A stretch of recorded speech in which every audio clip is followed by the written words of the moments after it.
So, hi, my name is James, reporter of Epigram. I'm here with Ruth Glynn, a professor in the Department of Italian at Bristol.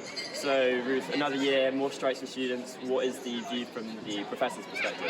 Well, I guess from staff in general, it's something we don't want to be doing, but that we feel we've been forced into by the increasing attacks on our conditions, on our pay and on our pensions in general. Today is primarily about pay. The conditions of work and workload are a major concern, and certainly from my perspective, I've been at the University of Bristol for over 20 years. Over that time I've seen conditions get more and more difficult. There's a lot of fatigue, there's a lot of stress among staff.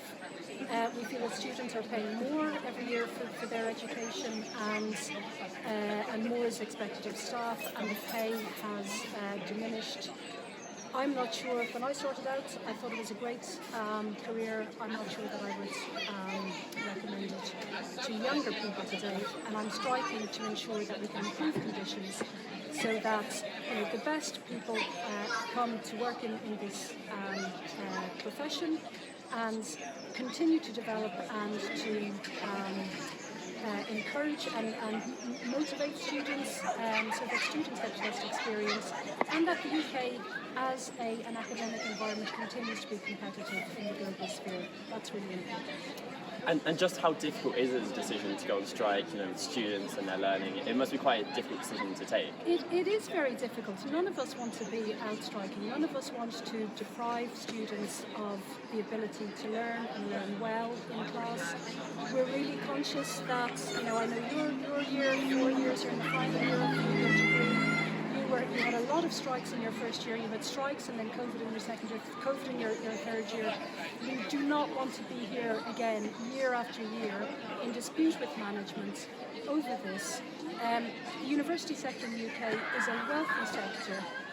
It's true that the money isn't evenly divided or distributed across the different universities, but it's also true that pay going to vice-chancellors and going to administrative staff has expanded exponentially over the last 10 years, and that there is less pay going to the kind of bread and butter of what we do in the universities, which is to teach students and develop the research that enables learning to continue to develop.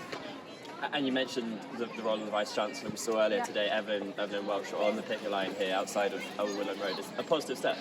Yeah, absolutely. I mean, we usually see the Vice-Chancellors, we're glad when they engage with us. Same thing for Vice-Chancellors, they've also been doing the rounds. There is certainly, a willingness, but we've also seen this year for the first time much harsher messages about non-performance, threats to reduce pay if we simply, don't put up slides that would have been presented for class.